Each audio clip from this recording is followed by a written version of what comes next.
क्या आपने कभी प्याज में पत्ती डाल के इस्तेमाल किया है? नहीं ना, तो आज मैं आपको एक ऐसी टिप बताऊंगी जिसके बाद ना सिर्फ लड़कियां बल्कि मर्द हजरात का भी एक बहुत बड़ा मसला हल हो जाएगा। इसके अलावा आपके लिए ऐसी सफाई के तरीके, घंटों के कामों को मिनटों में करने वाली ऐसी टिप्स लेके आई हूँ जिसके बाद आप सिर्फ ना मुझे दुआएं देंगे बल्कि आपके पैसों की भी बचत होगी, वक्त की भी बचत होगी और जो काम आप बैठ के सोचती हैं वो मिनटों में आप कर देंगी। अपने घर को, अपने किचन को ऑर्गेनाइज करके रखेंगी और आपको कभी ये फील नहीं होगा कि आप कोई काम कर रही हैं, बल्कि काम करते हुए आप साथ साथ इंजॉय भी करेंगे। तो वक्त को ज़ाया किए बगैर हम चलते हैं आज की टिप नंबर 1 की तरफ। तो यहाँ पे आप देख सकते हैं मेरे पास एक मास्क है जो कि पुराना हो चुका है, लेकिन हमने इसको फेंकना नहीं है, एक शानदार सी चीज़ हमने तैयार करनी है। तो अगर आपके पास कोई इस तरह का मास्क पड़ा हुआ है तो आपने ले लेना है। सबसे पहले आपने इसके अंदर यहाँ पे एक पिन नमा कोई चीज़ होती है जो टाइट करती है हमारे मास्क को, उसमें से वो पिन हमने निकाल लेनी है। तो आज हमने इसका एक बहुत बड़ा जुगाड़ करना है। तो इस पिन को हम क्या करें, आगे आइए मैं आपको बताती हूँ। अक्सर यूँ होता है कि जब हम ट्रैवल करते हैं तो हमारे साथ हमने कोई डाटा केबल रखी होती है, कोई चार्जर रखा होता है, लेकिन हम बुरी तरह जब उसको बैग के अंदर डालते हैं तो केबल ख़राब हो जाती है। चाहे सफ़र ना भी करें, घर में भी अगर इस तरह की केबल्स पड़ी हुई होती हैं तो वो जब फोल्ड होती हैं तो टूट जाती हैं, ख़राब हो जाती हैं। बड़ी महंगी महंगी केबल्स होती हैं। तो बस आपने सारे पुराने मास्क में से इस तरह की पिन्स निकालनी है और उनको संभाल के रख देना है। जब भी कोई डाटा केबल आपने सेव करनी हो, कोई चार्जर चार्ज करने के बाद संभाल के रखना, तो इसके साथ बांध के आराम से आप रख सकती हैं। तो है ना ये कमाल की टिप। आप इसके बाद देखेंगे, चाहे आप इसको पर्स में डालें, वॉलेट में डालें या फिर ऐसे भी कहीं पड़ी हुई हो, तो बिल्कुल भी फोल्ड होकर ख़राब नहीं हुई होगी, सजी हुई, संवरी हुई और सिमटी हुई भी रहेगी। तो बढ़ते हैं अगली टिप की तरफ। आजकल सबसे ज़्यादा घर में जो चीज़ ख़राब होती है वो रिमोट होता है, क्योंकि रिमोट बच्चों के हाथ में होता है और उसके बटन बहुत जल्दी ख़राब हो जाते हैं, मट्टी डस्ट उसके अंदर चली जाती है। तो सबसे पहले आपने क्या करना है, रिमोट को साफ़ करना है। आप नेल पॉलिश रिमूवर के साथ, अगर आपके पास वाइप्स हैं नेल पॉलिश रिमूवर के तो बेस्ट, अगर नहीं तो आप किसी भी रुई के साथ लगाकर पहले अपने रिमोट को बहुत अच्छे तरीके से साफ़ कर लें। इसके बाद आपने क्या करना है, ये फूड रैपर जो हर घर में होता है आपने वो ले लेना है और रिमोट के ऊपर बहुत अच्छी तरह से इसको रैप कर लेना है, जैसे कि आप वीडियो में देख रहे हैं। आप यकीन करें ये वाली टिप आपको किसी ने कभी नहीं बताई होगी। आपने एक दफ़ा इस तरह काम कर लेना है। और यही नहीं, रिमोट जो बार बार ख़रीद के हमें हर चीज़ में बचत तो करनी ज़रूरी होती है, लेकिन जब हम रिमोट हर दूसरे दिन टूट जाता है तो हमें बच्चों पे हम गुस्सा निकालते हैं। इससे बेहतर यही है कि हम अपनी चीज़ों को, कहते हैं इलाज से परहेज़ बेहतर होता है।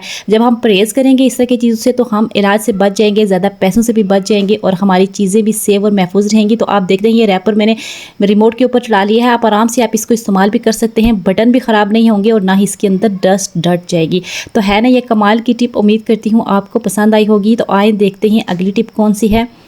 समटाइम्स क्या होता है कि जब हमें पेस्ट करने के लिए, ब्रश करने के लिए पेस्ट चाहिए होती है तो पेस्ट हमारे निकलती नहीं है, ख़त्म हो जाती है। तो उस वक्त हमारे पास और पेस्ट भी नहीं होती, तो आपने क्या करना है, बस उस पेस्ट को उठा के किचन में ले आना है और बेलन के साथ अच्छी तरह से इसको यूँ रगड़ना है जैसे कि आप वीडियो में देख रहे हैं। तो इस तरह से क्या होगा कि नीचे जो पेस्ट जमी हुई है सारी एक जगह पर ऊपर वाली साइड पर इकट्ठी हो जाएगी। अब आपका मसला हल हो चुका है, क्योंकि आपको नई पेस्ट आने तक इंतज़ार नहीं करना पड़ेगा। इस पेस्ट को आप बहुत आराम से इस्तेमाल कर सकते हैं, ना सिर्फ एक दिन बल्कि एक वीक तक ये पेस्ट बहुत आराम से चल जाएगी। और जो पेस्ट आप इसको फेंक देते, आप इसको मज़ीद चला सकते हैं और अपनी चीज़ों की बचत भी कर सकते हैं। तो यहाँ पे आप देख सकते हैं बहुत आराम से पेस्ट निकल चुकी है। तो है ना ये भी ज़बरदस्त सी टिप, अपनी चीज़ों की बचत करके हम बहुत सारे पैसे बचा सकते हैं। वो कहते हैं कतरा कतरा से दरिया बनता है। आइए देखते हैं अगली टिप।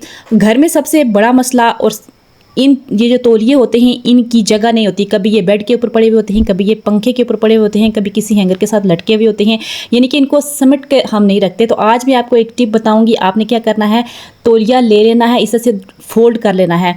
दोहरा करने के बाद इसकी सिलवटें निकाल लेनी है और फिर आपने एक कोना पकड़ के दूसरी साइड फोल्ड कर लेना है। इसी तरह दूसरी साइड से भी बराबर करके, जैसे कि आप वीडियो में देख रहे हैं, आप अपने वाली साइड पे आपने इसको ऐसे करके दोहरा कर लेना है। ठीक है, इसके बाद आपने क्या करना है, अब दोबारा से दरमियान से पकड़ के आपने इसको फोल्ड कर लेना है।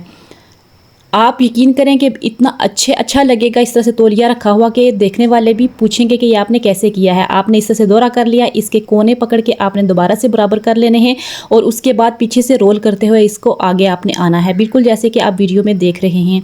अगर इस तरह से चीज़ें आप संभाल के रखेंगे तो बहुत खूबसूरत भी लगेंगी और ऑर्गेनाइज भी रहेंगी और आपका काम भी नहीं बढ़ेगा। और पड़ी हुई, जैसे कि जगह जगह तौलिए पड़े हुए होते हैं, मेसी लगते हैं, बुरे लगते हैं, वैसे भी नहीं होगा। आपने इसको फोल्ड करके आगे ले जाना है और फिर जहाँ पे इसकी थोड़ी सी जगह होगी, जैसे कि आप वीडियो में देख रहे हैं, वहाँ से इसको अंदर फोल्ड कर लेना है। आप देखेंगे कि तौलिया सिमटा हुआ खूबसूरत, अगर आप इसको बेड पे भी रख दें तो बहुत खूबसूरत लगेगा। तो आप देख सकते हैं बहुत अच्छा लग रहा है। उम्मीद करती हूँ ये टिप भी आपको पसंद आई होगी। इस तरह से चीज़ों को संवर के सिमट के रखना ज़रूरी होता है। तो आइए देखते हैं आज की अगली टिप कौन सी है। तो अक्सर क्या होता है, रात के पिछले पैर हमारे कान में दर्द होना शुरू हो जाता है। उस वक्त ना तो डॉक्टर होता है, ना ही हमारे पास कोई ऐसी चीज़ होती है कि हम क्या करें, समझ नहीं आ रही होती। तो आपने क्या करना है, जब भी कान का दर्द हो तो इस तरह की विस्क आपके घर में पड़ी हुई होती है, बाम होती है, किसी किस्म की कोई भी पेन किलर जो बाम है वो डायरेक्ट कान के अंदर हम नहीं लगा सकते। विंटोजिनो आपके पास पड़ी हुई हो, जो कुछ भी आप की पेन किलर अगर आपके पास है, कोई भी बाम तो होती ही है, तो आपने क्या करना है, किसी भी पेन के ऊपर चढ़ा के थोड़ी सी इसके ऊपर लगा लेनी है बाम, यानी कि बहुत ज़्यादा नहीं लगानी, बहुत थोड़ी लगानी है ताकि अंदर की तरफ ये ना जाए। उसके बाद आपने क्या करना है, एक राउंड आपने बॉल सा बना लेना है इस काटन का। बस आपने उसके बाद जिस कान में आपको दर्द है आपने वहाँ पे रख लेना है, जैसे कि आप वीडियो में देख रहे हैं। ज़्यादा अंदर नहीं घुसाना, बल्कि बस इस तरह के करके रखना है, लेना है। और अगर रात के पैर आपको इस तरह से दर्द है तो आप उसी साइड मुड़ के सो जाएं। जूं जूं तपश अंदर जाती जाएगी आपको इस दर्द का आराम मिलता जाएगा। लेकिन अगर आपको दर्द का आराम नहीं मिल रहा तो आपने इसी पे इक्तफा नहीं करना, सुबह उठ के डॉक्टर को ज़रूर दिखाना है। ये फर्स्ट एड है तो इसलिए डॉक्टर को दिखाना भी ज़रूरी होता है। उम्मीद करती हूँ ये टिप आपको पसंद आई होगी। आइए बढ़ते हैं अगली टिप की तरफ।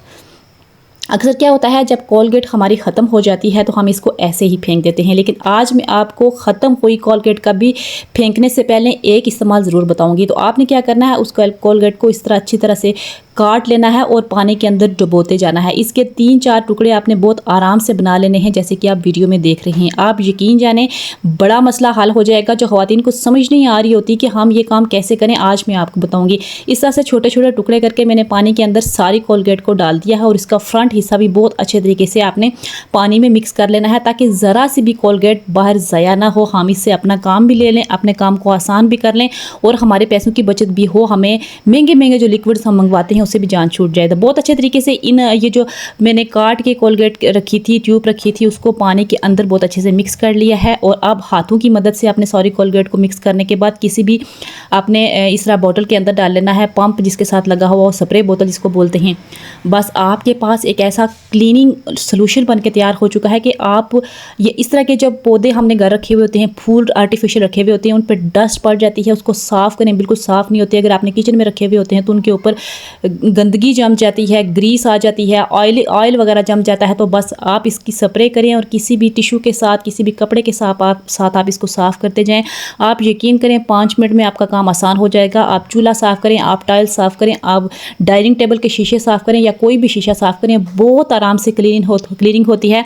यानी कि चीज़ों को वेस्ट करने से पहले एक दफ़ा इस्तेमाल ज़रूर कर लिया करें। तो है ना ये ज़बरदस्ती कमाल की टिप। आइए देखते हैं अगली टिप। अब इस तरह की बोतल्स हमने बच्चों के लिए रखी होती है। पूरा हफ्ता बच्चे बोतल्स पानी डाल के लेके जाते हैं, मुंह लगा के पीते हैं, हम उनको साफ़ नहीं करते और फिर जरासीम बनते रहते हैं, हमारे बच्चे बीमार भी हो जाते हैं। तो इस तरह के बोतल्स को हमसे साफ़ नहीं होती, मुंह तंग होता है, हाथ अंदर नहीं जा सकता, या फिर कोई ऐसी चीज़ नहीं होती जिससे हम इसकी सफाई कर सकें। तो आपने क्या करना है, बस एक बूंद लेनी है कोलगेट की। कोलगेट तो आपके पास मौजूद होती है हर घर में, बस एक बूंद उसकी डालनी है। उसके बाद इसमें पानी डाल के बहुत अच्छे से, अगर आपका हाथ नहीं भी इस बोतल के अंदर जा रहा तो बस ऐसे ही आपने इसको बहुत अच्छी तरह से हला के छिनका के आपने इसको साफ़ करना है। आप यकीन करें कि बहुत अच्छी इसकी क्लीनिंग हो जाती है। इसका ढक्कन उतारें, ढक्कन को भी बहुत अच्छे तरीके से साफ़ करें, कोई आपको हाथ डालने की ज़रूरत नहीं पड़ेगी। बिल्कुल यूँ फील होगा कि जैसे आपने नई बोतल लाई है, सारे जरासीम ख़त्म हो जाएंगे और एकदम से नीट एंड क्लीन बोतल हो जाएगी। अगर आप रोज़ इसको साफ़ नहीं भी कर सकते तो कम अज़ कम हफ्ते में एक दफ़ा बच्चों की इस तरह की बोतल्स को साफ़ कर लिया करें, ताकि बच्चे जरासीम से बच सकें और बहुत ही आसान तरीके से आप इसको साफ़ कर सकते हैं। आप देख सकते हैं बहुत अच्छे तरीके से ये बोतल साफ़ हो चुकी है। इसका ढक्कन आप देखें, कोई मैल कुचैल इसमें नहीं है। तो इस तरह की चीज़ों को आपने की बहुत केयर करनी होती है। जहाँ पे बच्चों का मामला हो तो फिर बच्चों के मामले में कोई कंप्रोमाइज़ नहीं होता। तो आप देखें बोतल बिल्कुल साफ़ हो चुकी है। तो आपने अपनी बोतल भी इसी तरह बहुत अच्छे से साफ़ करनी है, चाहे वो शीशे की है, प्लास्टिक की है, जिस चीज़ की भी है। तो है ना ये ज़बरदस्त टिप। आइए बढ़ते हैं अगली टिप की तरफ। आज की मास्टर टिप जो अगली है बहुत शानदार है। यहाँ पे एक मैंने पेन ले लिया है, पेन के अंदर पानी डाल के थोड़ा सा उसको गर्म कर लिया है। इसमें मैं एक प्याज काट के छोटा छोटा करके डाल लूँगी। बहुत अच्छे तरीके से प्याज को काटना है और इसमें डाल देना है। साथ साथ में आपने 1 चम्मच भर के चाय की पत्ती का भी डाल देना है। ठीक है, आप दोनों अज्जा को मिक्स करने के बाद आपने नेक्स्ट क्या करना है, इसके ऊपर ढक्कन दे के नीचे आपने आग लगा देनी है। इतनी देर इसको पकने देना है, इतनी देर पकने देना है कि ये बिल्कुल इन दोनों चीज़ों का कलर बहुत अच्छे से निकल जाए। जैसे एक कहवा बनता है वैसे बहुत अच्छी तरह से इसका ये अर्क दोनों चीज़ों का निकल गया है। आपने इसको क्या करना है, छान लेना है। छान के किसी दूसरे बर्तन में डालने के बाद इसको बहुत अच्छी तरह से फेंट के ठंडा करना है। गर्म नहीं रखना, ठंडा करना है। उसके बाद आपने कोई भी छोटी स्प्रे की बोतल ले लेनी है जिसमें अर्के गुलाब होता है या कोई भी हो, इसके अंदर आपने इस सोल्यूशन को डाल देना है। आप यकीन जाने आपके पास एक ऐसा टोनर बन के रेडी हो चुका है कि जो ना सिर्फ आपके बालों को स्मूथ करेगा, शाइन देगा, बल्कि आपके जो बाल काले सफ़ेद हो चुके हैं उनको भी आहिस्ता आहिस्ता काला करना शुरू कर देता है। और ये ना सिर्फ लड़कियां बल्कि मर्द हजरात भी इसको यूज़ कर सकते हैं। आप 7 दिन लगातार इसको इस्तेमाल करें, उसके बाद आप रिजल्ट देख के खुद हैरान रह जाएंगे। आहिस्ता आहिस्ता आपके बाल जो फ्रीजी बाल होते थे, झाड़ू की तरह बाल होते हैं, वो भी बिल्कुल स्मूथ और मुलायम हो जाएंगे। आपके बालों के बालचर है, हर चीज़ जो भी मसला है वो इससे ख़त्म होना शुरू हो जाएगा। तो है ना कमाल की टिप। उम्मीद करती हूँ आपको पसंद आई होगी। नेक्स्ट वीडियो में फिर आपसे मुलाकात होगी। अल्लाह हाफिज़।